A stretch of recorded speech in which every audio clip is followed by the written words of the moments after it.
One thing that is absolutely certain on the Tour of the Basque Country is that the days that involve walls are as dramatic, or indeed more so, than maybe high alpine tests. Looking at the altitude gain today, 3,118 metres of it, crammed into a short run of 157 kilometres, you realise we were either going up or going down. 7 categorised climbs, 2 of those class 2. The last 2 climbs, however, were walls, and boy oh boy, were they going to be a big test. Bruna Amarai at this point, with just over 70 kilometres to go, had sprung off the front. Yet again, it was not only the climbs but the descending that had to be contended with. And with around about 70 remaining and 2.1 before we got to the top, there were some big gaps opening up, and it was the hammer that was being imposed by UE Team Emirates that, quite frankly, was causing ructions further behind. McNulty and Tejeda were just part of the softening up process that saw some big names really struggling on the climbs, because it was just relentless.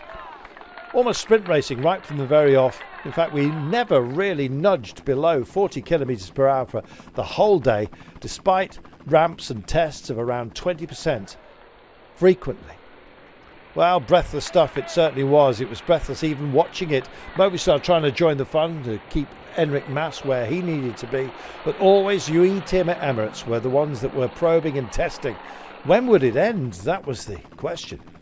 Well, on the descents, the hairpins were a big factor. A technical finale as well was looming large in everybody's minds. Marc Soler decided, you know what, it's my turn now.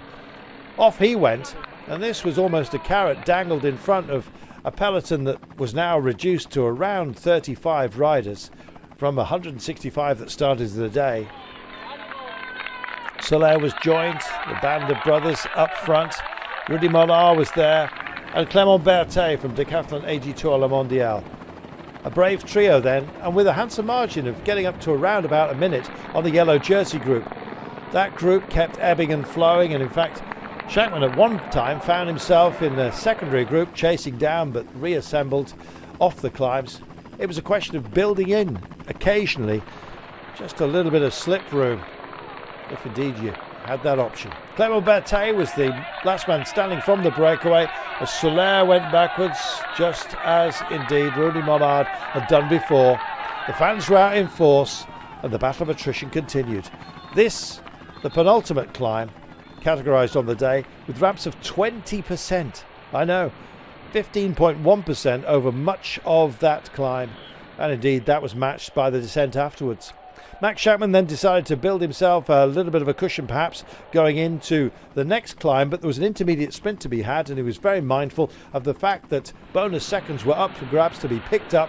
Obviously our friend up front, Clément Berthet, was going to take the 3 bonus seconds at the intermediate, but there was other seconds, 2 and 1 to be had, and of course with the gaps being so close at the top, Florian Lipovic was very much determined to have some of the action as far as that was concerned. Final sprint coming into Algiers proved to be important. They were level on time overall, but with 7.3 kilometres to go, yet again it was about bravery and indeed the push for the line. Level on top at the top then was Lipovic and Schachmann. Schachmann himself and Lipovic locked together for much of the day.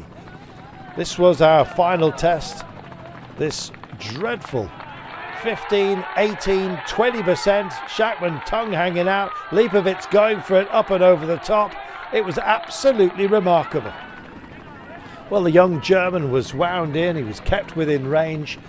But who would have the legs to at least make a final drive out there?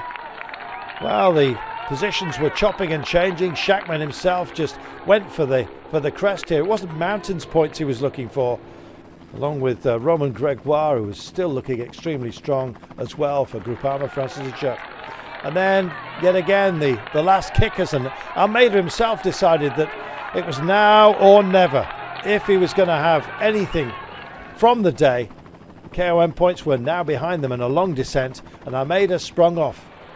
All of a sudden it was Alex Aramburu, the Spanish champion, that went in hot pursuit. Well, both of them knew these roads extraordinarily well, and the roundabouts were to divine us too late on.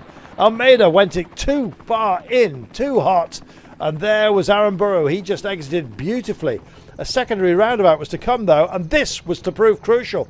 Spearing through on following the roadbook's guide, Aaron Burrow chopped the course as was defined by the security barriers. Now then, did he use his head? And the answer, I'm afraid to tell you, and him, was that relegation was to follow. So the real winner of the day was coming behind. And it was to be Romain Gregoire, with Chapman picking up 4 bonus seconds, meaning he re-engaged the advantage overall. That was the crucial amended course. They were, according to the roadbook, supposed to go around the right-hand side. So Aaron Burrow gets dropped off the top. Gregoire it was that took the stage win, and Chapman gets 4 bonus seconds, which established his lead overall. Gregoire, our day's winner then, behind Aaron Burrow, who thought he'd stolen it. Max Schachmann leading the race, re-establishing that advantage over Florian Leibovitz. Super work if you can get it. Max Schachmann gets it, and he got it today. An enhanced lead overall. What a day, what a race.